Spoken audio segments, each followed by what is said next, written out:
Welcome again to the Explaining History podcast, and I'm delighted to be joined by Damian Collins MP. Am I right, Damian, that are you coming live actually from Westminster today, or are you at home? No, I'm live from Westminster, and because it is a Friday and the House isn't sitting, I'm actually sitting in the members' library. So I'm actually sitting in the seat I sat in when I wrote a lot of the book. This is an Explaining History podcast, world first. So there you go. And today we're talking about the perhaps the kind of the most significant political figure in outside Winston Churchill in the past sort of 150 years. David Lloyd George, a character who has been written about extensively, about who is a kind of a magnet for all sorts of kind of debates and controversies, and who was something of a political outsider, one of the few kind of political outsiders to really make it to Downing Street. So, firstly, welcome, Damian, and perhaps you can talk us a little bit through your personal interest in Lloyd George and why you're writing about him.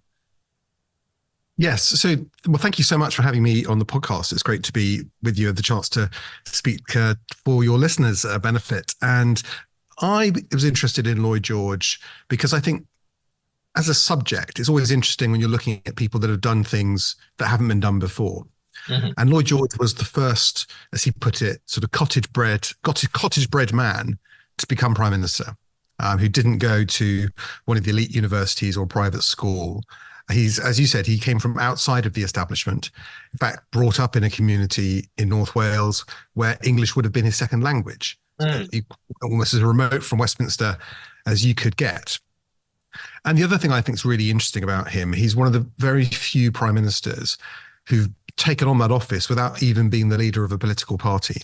Yeah. And in his case, it was his enemies and opponents or old rivals that turned to him in their hour of need and made him prime minister and then kept him for a number of years in that post.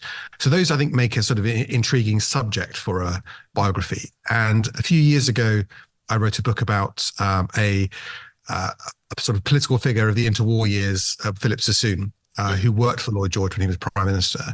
And that, I think, revealed to me a bit more about Lloyd George's working style and habits, and the interesting way in which he really became the first modern prime minister, the first prime minister to, invent the cabinet office and the kind of architecture around the office of prime minister that we're now familiar with today. And those inventions, are they largely the product of the necessities of war, having to kind of have a small group of ministers together and run kind of ministerial government in an efficient way, or is it the product of other factors? Well, I think there are probably two factors in that. Lloyd George certainly thought that you needed a small cabinet and a small number of decision makers to get things done in wartime, that the need to move quickly and decisively was so important that you needed a smaller group of people. And it was even better to put someone in charge of an important issue, like, say, food supply, and just let them get on with it and trust them to do what they think was the right thing to do. Yeah. He could be pretty demanding on people that work for him, and if they got it wrong, he would replace them. Yeah. But he thought it was better to let people do that, even if they made mistakes. That was better than dither and delay inaction.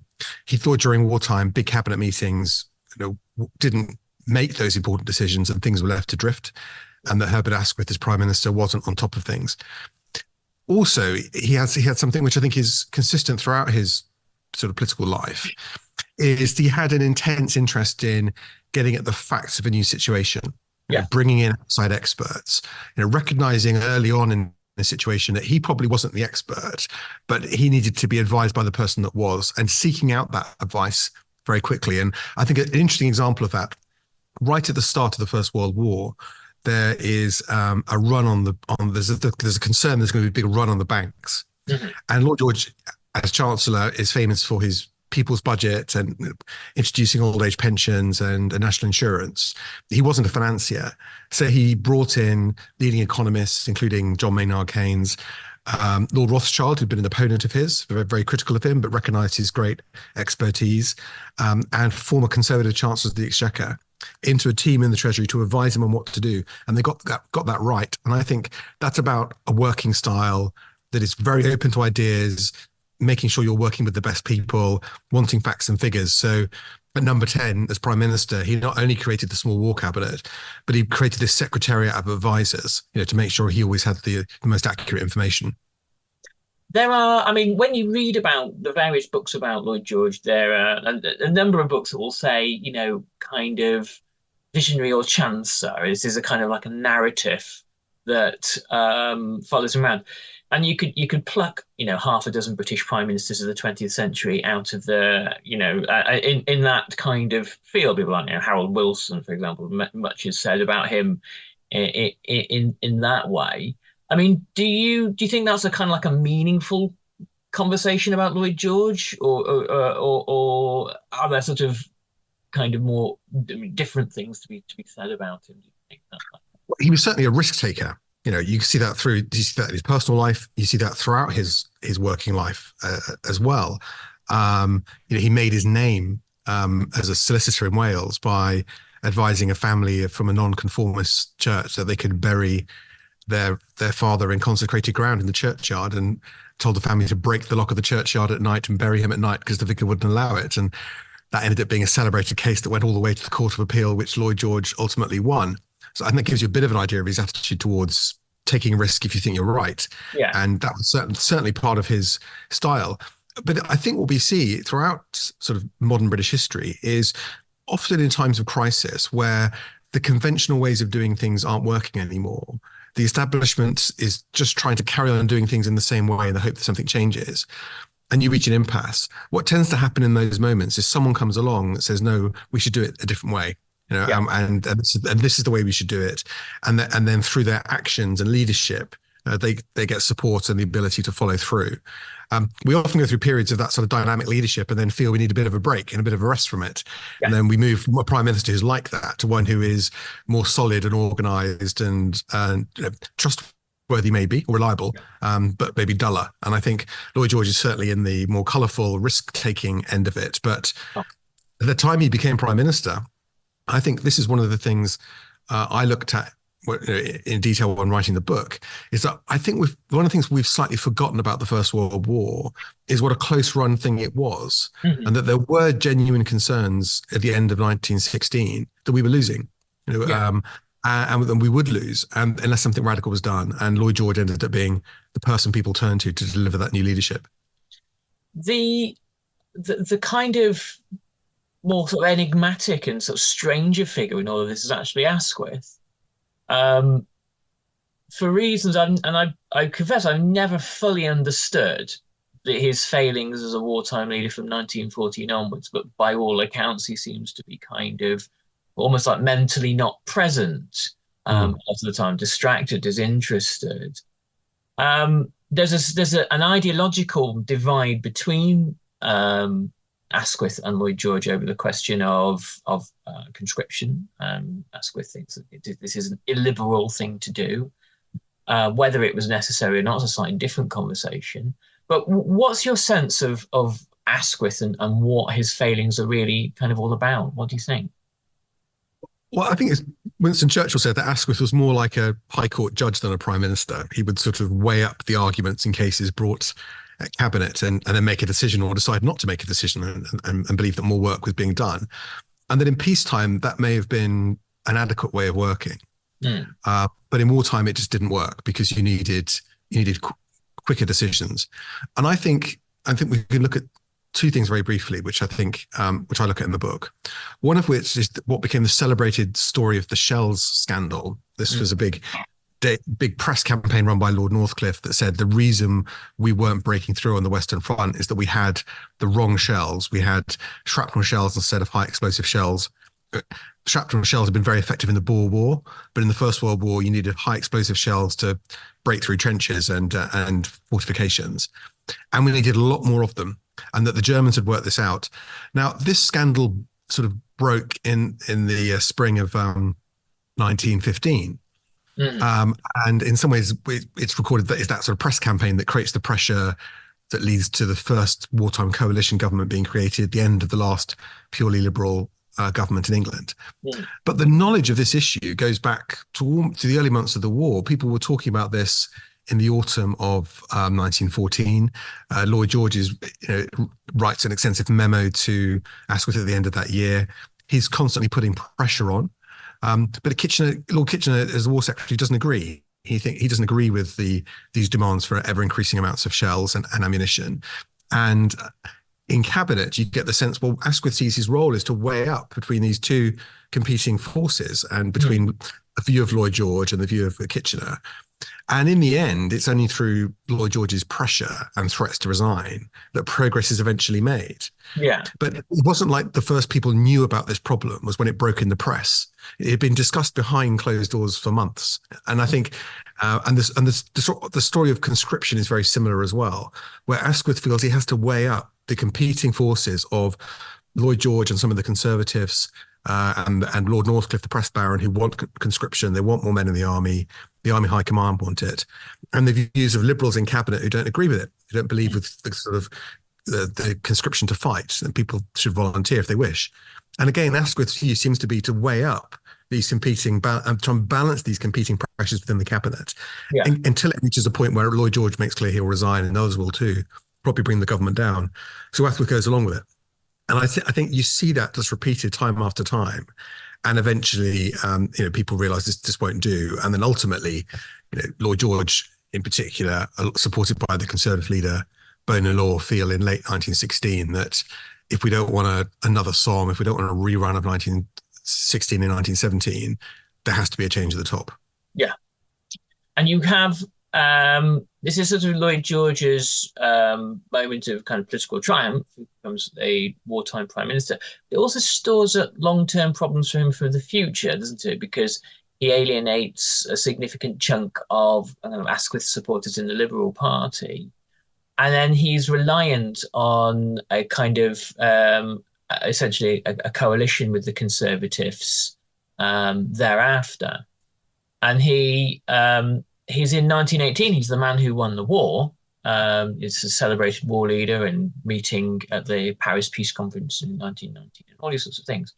But by 1923, he's effectively cast out into the political wilderness. What are the seeds of his kind of political downfall? What leads to that? So I think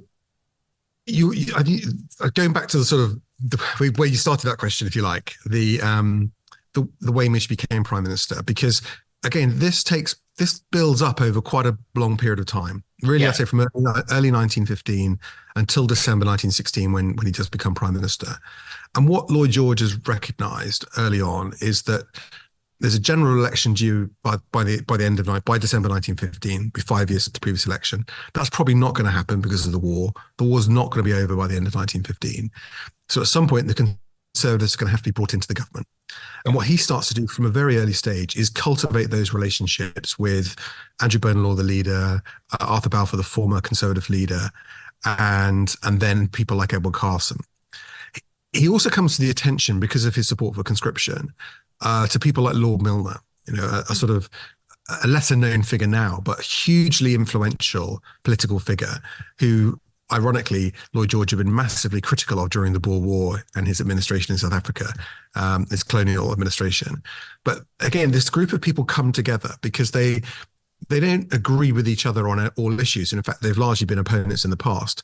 But what they recognize is there needs to be a more dynamic war effort. We have to have conscription, more energy in the production of munitions, a more resolute leadership, a change to the structure of government. They all agree this is what needs to be done. And they all come to the view that Lloyd George is really the only man that can deliver it and bring enough of the Liberal Party and have enough support from the Conservatives and others to make it a credible government and give it a go. What's interesting, I think, is after the war is won, how differently the Liberal Party behaves and how the Conservative Party behaved in World War II. Winston Churchill was similarly disliked and distrusted by the Conservatives before he became prime minister, and even when he did. And rather like Lloyd George, they agreed to make him prime minister slightly out of desperation, because they recognised there may be no alternative. He may be the only person that can provide the leadership. In 1940, the end of 1940, Neville Chamberlain dies, and the Conservative Party makes Churchill its leader. because it's the war. They want to unite. It's the right thing to do is to unify behind him, despite their misgivings. And he continues to be their leader after the war. The Liberals never forgive Lloyd George for bringing down Asquith, and the Liberal Party splits into two rumps. And in 1918, that doesn't matter because Lloyd George, the only time this has ever been done, fights an election as a leader of a coalition. Yeah. And they win hugely. He then tries to turn that coalition into a party after the war and fails. But the Liberal groups remain irrevocably separated and split. So yes, the way in which he became Prime Minister led to the split of the Liberal Party and ultimately its collapse as a political force. I would say that's also a consequence of the attitudes of those other Liberals as well. Their refusal to accept Lloyd George. And I think what the war does to liberalism is it creates this massive split within it, where you say that there's one group of Liberals who say, well, we believe we're still Liberals and we believe liberal methods can win the war. And the view of someone like Lloyd George is to say, well, actually, you've got to deal with the problems that are in front of you. And these sort of laissez-faire attitudes just no good in wartime. You need something more resolute, and we've got to do it differently. And that split happens then, and it never recovers.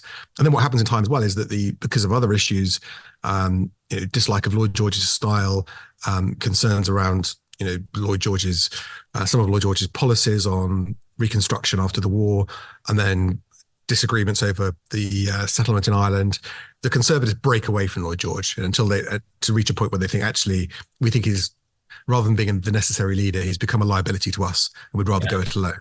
So this sort of very unusual coalition forged in wartime over the next 6 years sort of slowly breaks up. Yeah, I mean, and as you imagine it probably would do. I mean, was there a sense amongst the Conservatives where they looked at Lloyd George and said, well, he's split the Liberals, and if we're not careful, he'll split us too, and forge this potential new party. The new party, after the Treaty of Versailles signed in 1919, Lloyd George really turned his efforts domestically to trying to push this forward, the idea of a united party. And people argued at the time, well, why should we go back to the pre-war politics? Europe after the First World War had seen revolutionary governments, concerns about Bolshevism and the left. That people like Lloyd George and Churchill thought that the real opponent in politics would be socialism, and therefore the parties of what they probably would see in the centre right, the Liberals and the Conservatives, should unite together. There'd probably be a right wing group of the Conservatives, then known as the diehards, who wouldn't accept it, and they could go off and do their own thing. But this sort of centre right coalition would become the natural party of government. Yeah. And indeed, at the end of the turn of the 1900s and end of the 19th century, you'd seen the Liberal Unionists break away from the old Liberal Party and effectively join the Conservative Party. So these things weren't unprecedented. Yeah. And they thought that was more likely than a return to the old politics. The Conservatives get to a point where they agree to that kind of union between the Lloyd George Liberals and the Conservative Party in return for the Lloyd George Financial Fund being incorporated into it, the party funds as well. And the group that stop it are the Lloyd George Liberals, who basically say, we don't want to be folded into the Conservative Party. We're not going to back it. And it doesn't happen. And then what emerges is if you like, a group of new Conservative politicians that aren't part of the establishment. They're not the people that have been in the coalition cabinet. People like Neville Chamberlain, in time Stanley Baldwin, Sam Hoare, who say, well, actually, we think the Conservative Party should be a single party of government, and we don't want to work with people like Lloyd George. And of course, in the famous meeting in 1922 at the Carlton Club, which ends Lloyd George's premiership, where the Conservatives decide to fight the forthcoming election as a single party rather than with Lloyd George heading a coalition. And it should be remembered that Austen Chamberlain, who was then the leader of the Conservative Party, he wanted to stay with Lloyd George and he wanted to stay with the coalition. Mm-hmm. But in that meeting, it was Baldwin's famous speech about Lloyd George being a dynamic force, which could be a terrible thing, a force that had smashed one party and unchecked could smash another. And in that same meeting as well, Andrew Bonar-Law, the man who ultimately replaced Lloyd George as Prime Minister, he tells the Conservative MPs that if we go with Lloyd George, the party will split. And the party organisation in the country won't support us. there'll be a rump Conservative Party left that will take decades to get back into power. And, is that what we want? And to which the answer ended up being quite resolutely no. And it was that the decision of the Conservative Party to stay together and fight together as a united force ultimately removes Lloyd George from Downing Street and also really effectively blocks his return. Sure. And if you look at it from the Tory point of view and the degree of kind of electoral success that the Tories had in the interwar years, it was almost certainly the correct thing for them to do. They were by far the biggest party in the parliament. They could have governed by themselves comfortably with a very large majority without Lloyd George in the government. So there was no doubt they had that support. And by 1922, they would look at, the increasing disagreements they had with Lloyd George. The economy had performed terribly as it had all across Europe in the 1920s. Unemployment was rising rapidly. There were then, in the summer of 1922, there was the massive explosion of the scandal of the selling of honours that were linked to the Lloyd George Fund. There was increasing dismay over Lloyd George's foreign policy, particularly his threat of war with Turkey over the crisis at Chanak, where Lloyd George won that exchange. He got the Turks to withdraw from their threat, but he did so at the price of risking war, which people were alarmed at. And I think at that point, the Conservatives say, well, not only do we don't need him numerically, but we're not sure he's of the vote winner that he was. He'd also, his support amongst Labour voters had declined as well, particularly over his refusal to back the nationalisation of the coal mines, the permanent nationalisation of the coal mines, following the Sankey Commission on that. And so there is a view that he's not the vote winner he was. So I think the Conservatives make what is a politically shrewd decision to do that. They also then later in the 20s, constantly are on guard to keep Lloyd George out. Baldwin, in particular, seems always interested in what Lloyd George is doing and concerned Lloyd George is going to have another go at creating a centre party and try and peel off some of the Conservatives he worked with before, some of the more left of party Conservatives, the more moderate Conservatives, into a new party.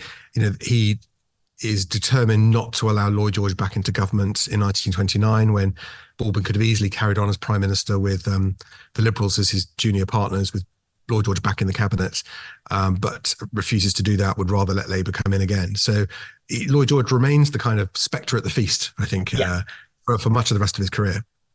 The final, I guess, aspect of Lloyd George, you look at this guy who, the political outsider, who becomes this a powerhouse of kind of new liberalism before the war and social welfare, and then the war, pivotal figure during the war, then wartime prime minister, and then this kind of post-war kind of political, I don't want to say manipulator, but political kind of strategist. But then there is the diplomat. There is the Lloyd George of the Paris Peace Conference.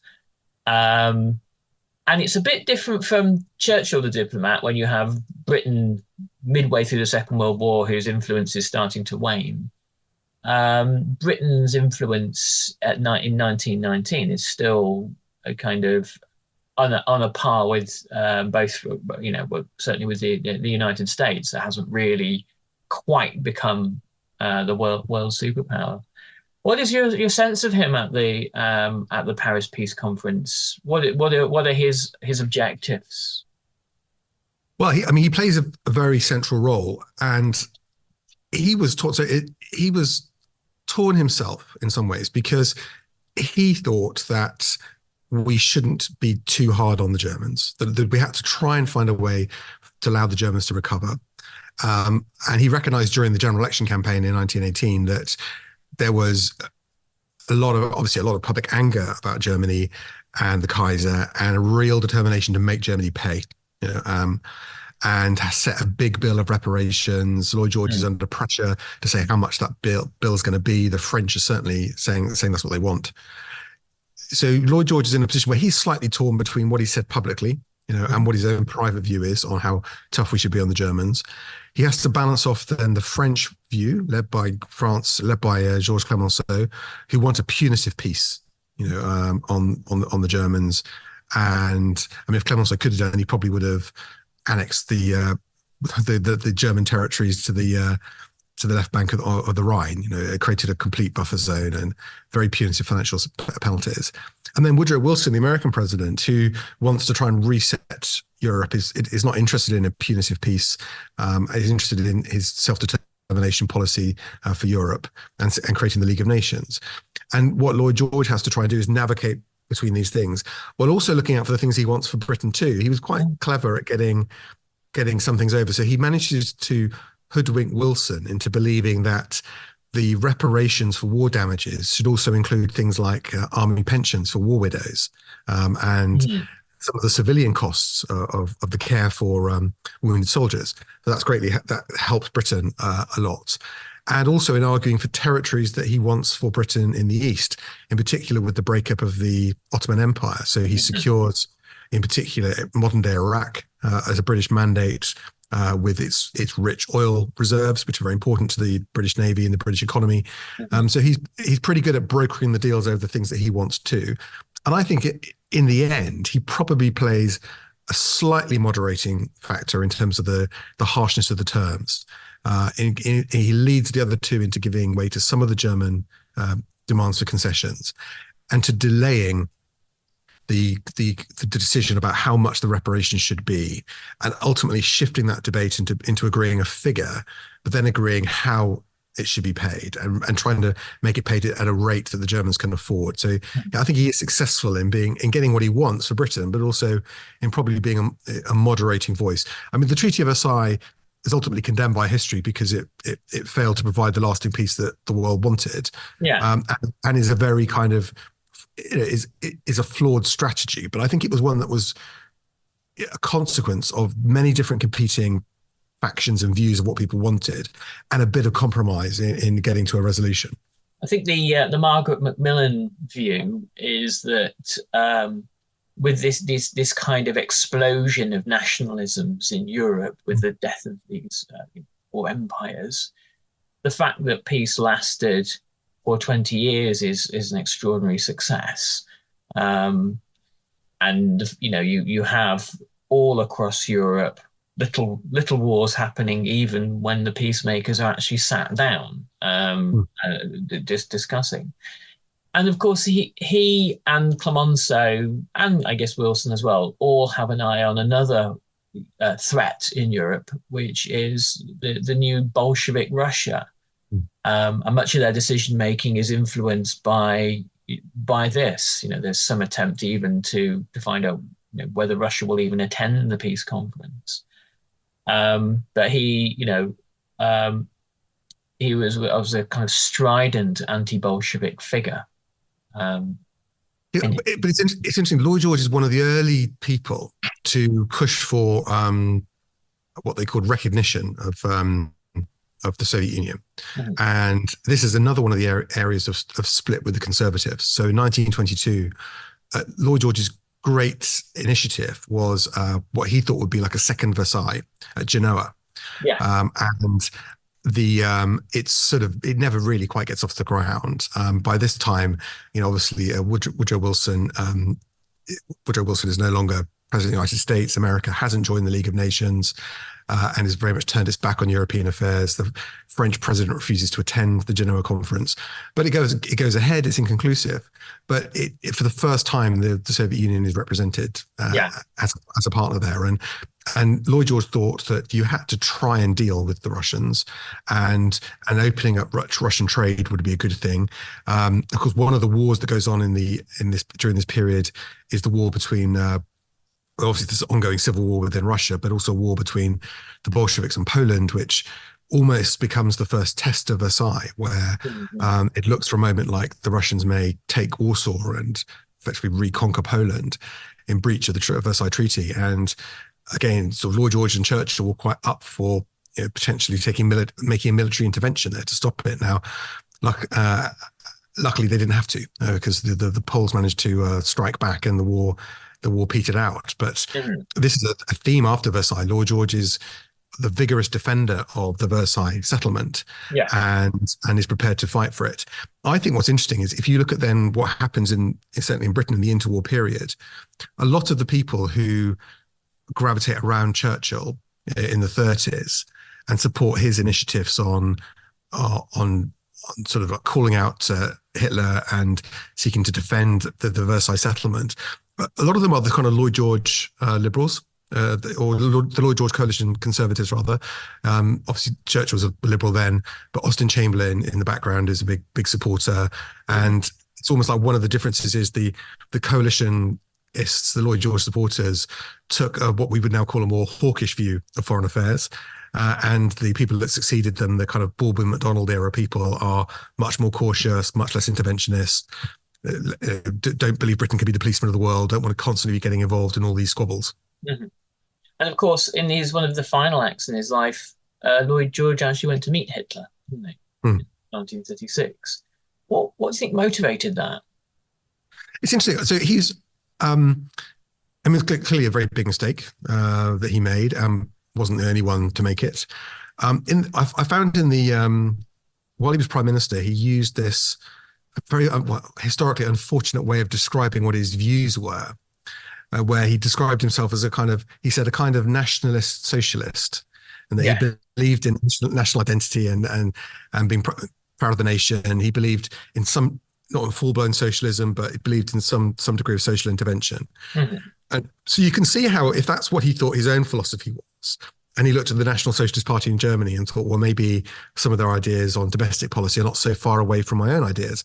Mm. He'd been a big advocate of an American-style New Deal for Britain to combat the Great Depression and the economic decline that followed it.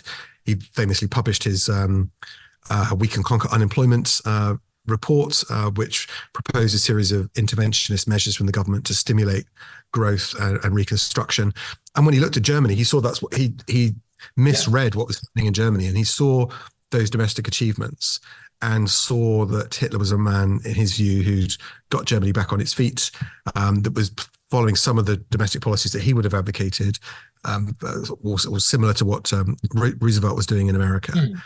And he's also flattered by Hitler too. When he visits him at Berchtesgaden, he says that there were two people responsible for winning the First World War for Britain and her allies.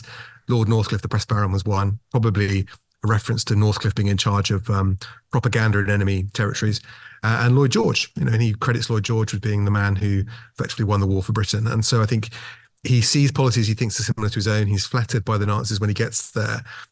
And that leads him to making the great error of effectively giving a kind of public endorsement for Hitler and his regime.